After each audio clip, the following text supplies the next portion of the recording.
Welcome back. I'm Mountain Jace. Hopefully you've all had a chance to watch the previous episodes in this expedition to your peak fitness. This is the 7th video in my Concise Foundations of Fitness series, in which I hope to show you that cheat training, sitting staring at your phone for 90% of your gym time, and never taking your muscles into the debilitation zone is what failure looks like. Conversely, training my evolutionary way is the surest path you can take up to your peak fitness goals. So far, I have purely concentrated on what I call the foundations of fitness. These constitute the bedrock of what you need to understand about how to optimize your training experience.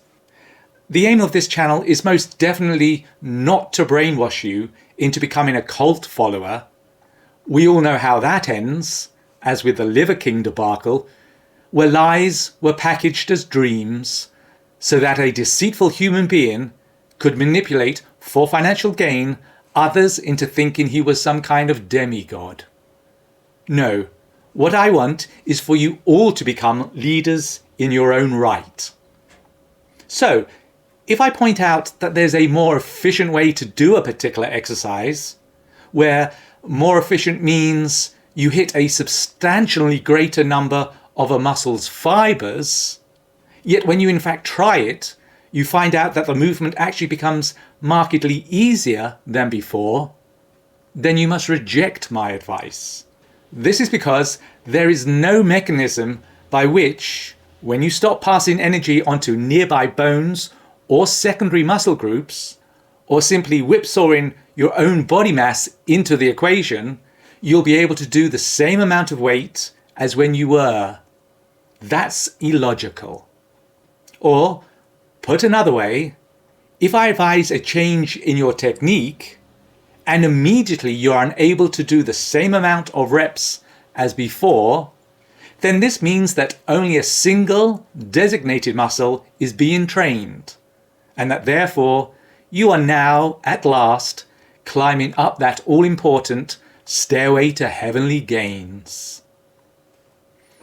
Let me quickly give you an example of this truth-telling isolation effect. Next time you're at gym, before you start your usual workout for that day, zip over to the flat bench Olympic bar press and do the following. Put on the weight that normally you can attain, say, 6 to 8 reps with. However, before starting, make the following 2 very simple adjustments. Keeping your back entirely flat on the bench from your bum to your shoulders, lift your legs up until your thighs are pointing vertically to the ceiling, and then have a right angle at your knees so that your calves are roughly horizontal. Secondly, once you've grabbed the bar so that your hands are at the same distance apart as your shoulders, instead of raising your elbows up high on the same level as your shoulders, like this, pivot them inwards so that they are almost touching the side of your rib cage. Do not rotate them back to being at shoulder height, but push through so that your elbows stay in tight to your body.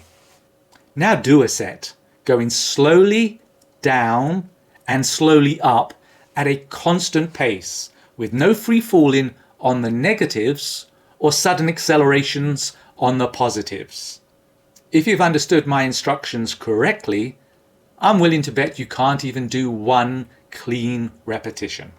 For those who have the honesty to try it, think deeply about what the result means in answer to the following question. How is it that Mountain Jace can be right when he asserts that most people barely get between 10 and 20% of the total fitness gains available to them because they are guilty of doing nothing more productive than cheat training? Anyway, time is precious, so let's just jump straight in. Now that the core foundations of fitness are in place, I want to start to build solid training structures that will guarantee you are able to break free from fitness mediocrity. A very important skill to learn is that of being able to know real time for yourself whether you are training productively or not. It's all too easy to succumb to technique drift. I touched upon one indicator in the last episode. That is to say, if you're not reducing your weights, but in fact increasing them after each set, then you're definitely not training productively.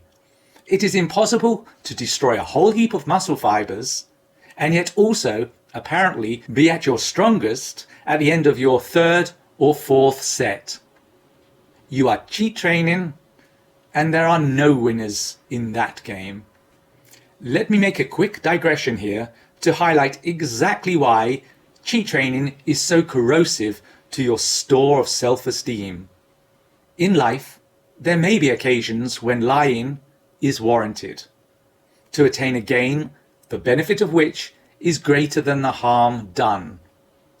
We can all imagine a mother who genuinely needs to get food for her child being forced to step over this moral line. It's not great, but in terms of survival, it's understandable. Fine, but cheating yourself is a whole new level of desperation. There can be no winners and no way to justify turning the slings and arrows of outrageous fortune onto yourself. That's life's job. When you cheat train, you are saying to yourself, in effect, that you are inherently not worth success. Anyway, if in one set you've truly wiped out a significant number of muscle fibers through intense training, you must have to reduce the weight in order to give yourself a legitimate chance to do a meaningful number of reps in the second set. If you feel nervous about reducing your weights for fear of what strangers might think, take solace in the reality that now you're not one of those idiots that believes it is possible to actually get stronger as they supposedly break the very thing that generates this power increase. When I myself train, this fall off in performance between each successive set is what I'm always most happy to see. Indeed, I get angry if I don't, because it means I failed in my core objective. Another equally crucial telltale sign as to whether you are training the evolutionary way or simply cheating yourself out of success is, are you breathing heavily? And this should never be overlooked. It's the gold standard in confirming whether you've hit the muscle or cheated for a miss. In the next episode, I'll explain exactly why this is. See ya on the next stage of Mountain Jace's climb to peak fitness.